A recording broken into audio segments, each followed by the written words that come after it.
KPCC പ്രസിഡന്റിനില്ലാത്ത PC വിശ്വനാഥിനില്ലാത്ത Mathew കുഴൽനാടനില്ലാത്ത K രാധാകൃഷ്ണനില്ലാത്ത മറ്റ് പലർക്കും ഇപ്പൊ നമ്മുടെ ചർച്ചയിലിരിക്കുന്ന ഡോക്ടർ പ്രേംകുമാറിനില്ലാത്ത നാളെ ഞങ്ങൾ അവിടെ റിപ്പോർട്ടിങ്ങിന് പോവുകയാണെങ്കിൽ എനിക്കില്ലാത്ത ഡോക്ടർ ജിൻഡോ ജോണിനില്ലാത്ത എന്ത് പ്രത്യേക അവകാശമാണ് ഇവരുടെ മാത്രം വാഹനം പരിശോധിക്കുമ്പോൾ കേരളത്തിൽ ഇത്രയും വലിയ വിവാദം ഉണ്ടാകാൻ പോകുന്നത്? അല്ല മാധു, അത് ഓരോരുത്തരോടും ഈ ഉദ്യോഗസ്ഥർ ചെയ്തിരിക്കുന്ന ചെയ്തി പോലെ ഇരിക്കും. ഇപ്പോൾ നമ്മളോട് ഉദ്യോഗസ്ഥർ വാഹനം പരിശോധിക്കുന്നതിൻ്റെ സമയത്ത് പറഞ്ഞതുപോലെ ആയിരിക്കണമെന്നില്ലല്ലോ ഷാഫിയോടും രാഹുലിനോടും പറഞ്ഞത്. അപ്പോൾ ഓരോ ഉദ്യോഗസ്ഥനും ഓരോ സമയത്ത് ഓരോ വ്യക്തികളോടും പെരുമാറുന്നത് പോലെ ഇരിക്കും. അപ്പോൾ ബാക്കി നാട്ടിലെ ആളുകളോടൊന്നും അങ്ങനെ പെരുമാറിയില്ലല്ലോ എന്ന് പറഞ്ഞ് അതിനെ ജനറലൈസ് ചെയ്യുന്നത് ഒരു ശരിയായ നിരീക്ഷണമാണെന്ന് ഞാൻ വിചാരിക്കുന്നില്ല. ഈ പറഞ്ഞ ലിസ്റ്റൊക്കെ വായിച്ചപ്പോൾ അബ്ദുൾ വഹാബ് അദ്ദേഹത്തിൻ്റെ പ്രസ്ഥാനം വന്നിട്ടുണ്ട്, അദ്ദേഹത്തിൻ്റെ വാഹനം പരിശോധിച്ചിട്ടില്ല എന്ന് പറയുന്നു. അതെന്താണെന്ന് നമുക്ക് പിന്നെ ഞാൻ പറഞ്ഞതിൽ എന്തെങ്കിലും തെറ്റുണ്ടെങ്കിൽ താങ്കൾക്ക് കറക്റ്റ് ചെയ്യാം. പക്ഷേ കേരളത്തിലെ മുഖ്യമന്ത്രിയുടെ വാഹനം പരിശോധിച്ചിട്ടുണ്ടോ? BJP സംസ്ഥാന പ്രസിഡന്റിന്റെ വാഹനം പരിശോധിച്ചിട്ടുണ്ടോ? കേരളത്തിലെ മുഖ്യമന്ത്രിയുടെ വാഹനം പരിശോധിച്ചുമായി ബന്ധപ്പെട്ട് എന്തെങ്കിലും ദൃശ്യങ്ങൾ പുറത്തു വന്നതായിട്ടും ഞാൻ അറിയുന്നില്ല. അപ്പോൾ ഈ വാഹനം പരിശോധിക്കുന്നതിലല്ലോ തടസ്സം. ഷാഫി പറമ്പിലോ രാഹുൽ മാങ്കൂട്ടത്തിലോ വാഹനം പരിശോധിക്കുന്ന തടസ്സം ചെയ്തോ? ഇല്ല. ഷാഫി പറമ്പിലിന്റെ രാഹുൽ മാങ്കൂട്ടത്തിന്റെ മുഖത്ത് ടോർച്ചടിച്ച് നോക്കിയിട്ട് പോലും അവരാരാണെന്ന് തിരിച്ചറിയാൻ ഉദ്യോഗസ്ഥർക്ക് പറ്റുന്നില്ലെങ്കിൽ ആ ഉദ്യോഗസ്ഥർക്ക് ചില കുഴപ്പങ്ങൾ ഉണ്ടെന്ന് വേണം നമ്മൾ അനുമാനിക്കാൻ. സാമാന്യ ബോധമുള്ള മനുഷ്യർക്ക് മനസ്സിലാക്കാൻ. ഇപ്പൊ എന്നെയോ മാധുവിനെയോ ഉണ്ടാകുന്നതിനേക്കാൾ കൂടുതൽ പരിചയം, അല്ലെങ്കിൽ പ്രേംകുമാറിനെയോ ആർഷോയോ പരിചയം ഉണ്ടാകുന്നതിനേക്കാൾ, അല്ലെങ്കിൽ ശ്രീകുമാർ സാറിനെയോ ഉണ്ടാകുന്നതിനേക്കാൾ കൂടുതൽ പരിചയം ഷാഫി പറമ്പിലിനും രാഹുൽ മാങ്കൂട്ടത്തിനെയും സ്വാഭാവികമായിട്ടും കേരളത്തിലെ ഉദ്യോഗസ്ഥർക്ക് ഉണ്ടാകേണ്ടതാണ്. ജനങ്ങളെ തിരിച്ചറിയാൻ പറ്റാത്ത ഉദ്യോഗസ്ഥർക്ക് ജനപ്രതിനിധികളെ പോലും തിരിച്ചറിഞ്ഞാൽ തന്നെ അവർ പരിശോധന ഉപേക്ഷിക്കണമെന്നാണോ പറയുന്നത്? KPCC പ്രസിഡന്റ് പറഞ്ഞല്ലോ അവർ അവരുടെ ഡ്യൂട്ടി ചെയ്യട്ടെ എന്ന്. അപ്പോൾ ഷാഫി പറമ്പിലും രാഹുൽ മാങ്കൂട്ടത്തിലുമാണല്ലോ എന്ന് വിചാരിച്ച് അവർ അവരുടെ ഡ്യൂട്ടി ചെയ്യണ്ടേ? അല്ല മാധു, ഞാൻ അത് തന്നെ കൃത്യമായിട്ട് എൻ്റെ ആദ്യത്തെ അവസരത്തിൽ ഞാൻ പറഞ്ഞല്ലോ. ഷാഫി പറമ്പിലും രാഹുൽ മാങ്കൂട്ടത്തിലും പരിശോധനയ്ക്ക് സഹകരിച്ചു, വണ്ടിയിൽ നിന്ന് പുറത്തിറങ്ങി, അവർ പറഞ്ഞ എല്ലാ കാര്യങ്ങളും അനുസരിച്ചു. വാഹനത്തിൻ്റെ ഡിക്കി തുറന്നു കൊടുത്തു, വാഹനം മുഴുവൻ തുറന്നു കൊടുത്തു, അതിൻ്റെ എല്ലാം തുറന്നു കൊടുത്തു. അവസാനം പെട്ടിയെടുത്ത് താഴെ വയ്ക്കാൻ പറഞ്ഞപ്പോൾ ഷാഫി പറമ്പിൽ ആ പെട്ടിയും എടുത്ത് താഴെ വെച്ചു. Vadakara MP parliament MP Shafi പറമ്പിലോട് പെട്ടിയെടുത്ത് ഡിക്കിയിൽ താഴെ വെക്കാൻ പറഞ്ഞു. എന്തിനാ? പെട്ടിയുടെ നിറം കാണാൻ വേണ്ടിയിട്ടാണോ? സ്വാഭാവികമായിട്ടും പെട്ടി പരിശോധിക്കാൻ ആഗ്രഹിക്കുന്ന ആളുകൾ പെട്ടി തുറന്നുകൂടി പരിശോധിക്കണമെന്ന് ആവശ്യപ്പെട്ടത് സ്വാഭാവികമാണ്, അല്ലേ? ഇവിടെ സ്വാഭാവികമാണ് പരിശോധന എന്ന് പറയുമ്പോൾ ചില അസ്വാഭാവികതകൾ ഓരോ വ്യക്തികൾക്കും തോന്നുമ്പോഴാണ് ഇൻസൾട്ട് ആയിട്ട് തോന്നുന്നത്. മാധുവിനോട് പെരുമാറുന്ന പോലെ ആയിരിക്കണമെന്നില്ല ഉദ്യോഗസ്ഥർ എന്നോട് പെരുമാറുന്നത്. എനിക്ക് ഇൻസൾട്ട് ആയിട്ട് തോന്നുന്നതായിരിക്കില്ല മറ്റൊരാൾക്ക് ഇൻസൾട്ട് ആയിട്ട് തോന്നുന്നത്. അപ്പോൾ ഇൻസൾട്ട് എങ്ങനെയാണുള്ളത്? ഒരു ഉദ്യോഗസ്ഥൻ ആ വ്യക്തിയോട് പെരുമാറുന്നത് പോലെ സാഹചര്യത്തിനനുസരിച്ചിട്ടാണ്. ഒന്നാമത്തെ കാര്യം. ഇങ്ങോട്ട് അങ്ങനെ മോശം പെരുമാറ്റം ഉണ്ടായിട്ടുണ്ടെങ്കിൽ അങ്ങോട്ട് അധികം മോശമായി പെരുമാറുക എന്ന് പറയുന്നതാണോ ഒരു ജനപ്രതിനിധി ചെയ്യേണ്ടത്? അദ്ദേഹത്തിന് പാലക്കാട്ടെ ആ പെട്ടി വിവാദം ഉണ്ടായപ്പോൾ കോഴിക്കോട്ട് എവിടെയോ വെച്ച് ലൈവ് ചെയ്യാനൊക്കെ അറിയാമായിരുന്നല്ലോ. ഇത് നോക്കൂ, ഇത് വളരെ മാന്യമായി ഇതാ ഞങ്ങളെ വീണ്ടും ഇരയാക്കുന്നു എന്ന നിലയ്ക്ക് ലൈവ് ചെയ്യുകയോ അതിനെ പ്രചരിപ്പിക്കുകയോ ചെയ്യുകയാണെങ്കിൽ രാഷ്ട്രീയ നേട്ടം മാത്രമേ ഉണ്ടാവുകയുള്ളൂ. അതിന് പകരം നിങ്ങളുടെ സേവനത്തിലുള്ള പാരിതോഷികം ഞാൻ തന്നേക്കാം എന്ന് പറയുമ്പോൾ അത് ഭീഷണിയാണ്. അത് കേൾക്കുന്ന ആർക്കും അത് ഭീഷണിയാണ്. നാളെ അധികാരത്തിൽ വന്നാൽ പഠിപ്പിച്ചു തരാമെന്ന് പച്ചയ്ക്ക് പറയുന്നതിന് തുല്യമാണ്. അല്ല മാധു, ഞാൻ ഈ മാധുവിൻ്റെ ഈ ചോദ്യത്തിന് തന്നെയാണ് ഉത്തരം പറയുന്നത്. പക്ഷേ എനിക്കിത് കഴിയുമ്പോൾ ഒരു മിനിറ്റ് കൂടി പരമാവധി തരണം. കാരണം എനിക്ക് ആർഷോ പറഞ്ഞ 1-2 കാര്യത്തോട് രാഷ്ട്രീയമായിട്ട് മറുപടി പറയാനുണ്ട്. ഇനി മാധു പറഞ്ഞ ഈ ചോദ്യത്തിനുള്ള മറുപടി ഒന്ന്. പ്രേംകുമാർ പറഞ്ഞ എന്താ? പാലക്കാട് സംഭവിച്ചതിൻ്റെ റിസൾട്ട് രാഹുൽ മാങ്കൂട്ടത്തിൽ അനുകൂലമായതുകൊണ്ട് അയാൾക്ക് ഇത്തരം സാഹചര്യങ്ങൾ നാളുകളിൽ ഉണ്ടാകുമ്പോൾ ഇതുപോലെ ഇൻസൾട്ട് ചെയ്യുമ്പോൾ സ്വാഭാവികമായിട്ട് പോസിറ്റീവ് ഫീലിംഗ്സാണ് ഉണ്ടാകുന്നതെന്ന് ചിലപ്പോൾ അനുഭവങ്ങളിൽ നിന്നായിരിക്കും ഓരോരുത്തരും പറയുന്നത്. നമുക്കതിനെ വിലയിരുത്താൻ പറ്റില്ല. പ്രേംകുമാറിന് അദ്ദേഹത്തിൻ്റെ അഭിപ്രായം പറയാം. പക്ഷേ എന്നെ സംബന്ധിച്ചിടത്തോളം സ്വാഭാവികമായിട്ടും അതിലൊരു പോസിറ്റീവ് ഫീൽ അല്ല.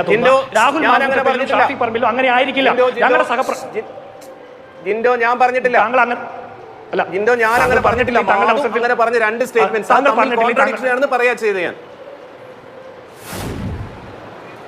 മാധു പറഞ്ഞ 2 സ്റ്റേറ്റ്മെന്റ്സ് കോൺട്രാഡിക്ടറി ആണ് എന്ന് പറയുക മാത്രമാണ്. അല്ല, അങ്ങനെ ഏകപക്ഷീയമായി സ്റ്റേറ്റ്മെന്റ് നടത്താൻ വേണ്ടിയിട്ടല്ലോ ഡോക്ടർ പ്രേംകുമാർ ഞാൻ ചർച്ച ചെയ്യുന്നത്. 2 വശങ്ങൾ പറഞ്ഞതാണ്. ഡോക്ടർ ജിൻഡോ ജോൺ തുടരൂ. അല്ല, ഞാൻ അദ്ദേഹത്തിന് ഇപ്പോൾ മറുപടി അതിന് ഇനി പറഞ്ഞാൽ ശരിയാവില്ല. എനിക്ക് പറയേണ്ട വേറൊരു കാര്യമുണ്ട്. ഈ പാലക്കാട് തെരഞ്ഞെടുപ്പിലേ ഞങ്ങളുടെ വനിതാ നേതാക്കന്മാരായിട്ടുള്ള ബിന്ദു കൃഷ്ണയുടെയും ഷാനിമോൾ ഉസ്മാന്റെ വാതിലിൽ പാതിരാത്രി വന്ന് വനിതാ പോലീസുകാരില്ലാതെ പുരുഷ പോലീസുമാർ വാതിൽ മുട്ടുമ്പോൾ ഞങ്ങൾക്കതൊരു പോസിറ്റീവ് ഫീലിംഗ് അല്ല പ്രേംകുമാറെ. ഞങ്ങളെ സംബന്ധിച്ചിടത്തോളം രാഹുൽ മാങ്കൂട്ടത്തിനല്ല, ഷാഫി പറമ്പിലല്ല, കേരളത്തിലെ ഒരു ജനാധിപത്യവാദിക്കും, ഒരു സ്ത്രീപക്ഷവാദിക്കും, ഒരു കോൺഗ്രസ്സുകാരനോ UDF പ്രവർത്തനോ അല്ല, CPM-കാർ ഉൾപ്പെടെയുള്ള സാധാരണ മനുഷ്യർക്കും അത് പോസിറ്റീവ് ഫീൽ അല്ല എന്നുള്ളതിന്റെ തെളിവാണ് 18,000-ലധികം ഭൂരിപക്ഷത്തിൽ രാഹുൽ മാങ്കൂട്ടത്തിൽ ജയിക്കേണ്ട സാഹചര്യം ഉണ്ടായത്. ഞാൻ അതോടെ നിർത്തുക.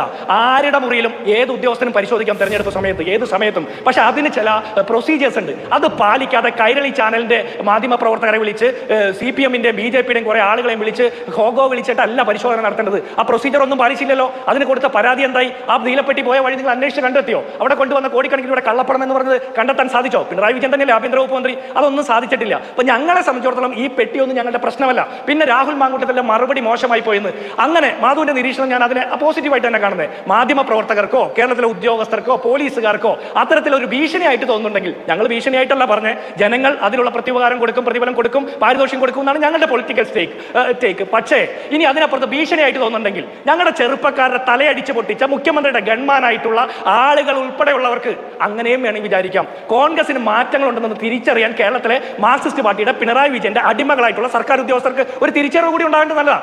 എന്ന് വെച്ച് ഞങ്ങൾ അവരെ പരിപാടിയിൽ തല്ലുമെന്നോ ആക്രമിക്കുമോ എന്നല്ല, പക്ഷെ അവർക്ക് ഒരു തിരിച്ചറിവ് ഉണ്ടാകണം.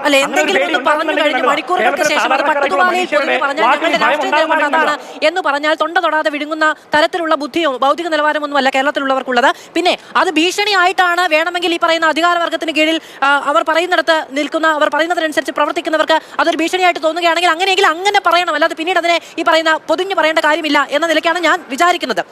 ഞാൻ ശ്രീ പി എം മാഷുവിലേക്കാണ് വരേണ്ടത്.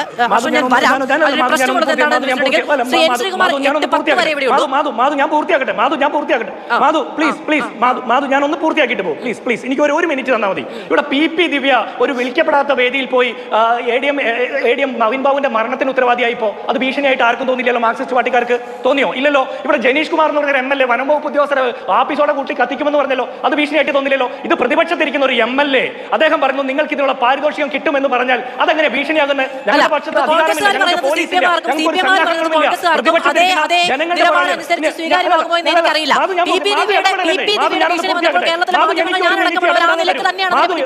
ഇടപെടാതെ തരൂ.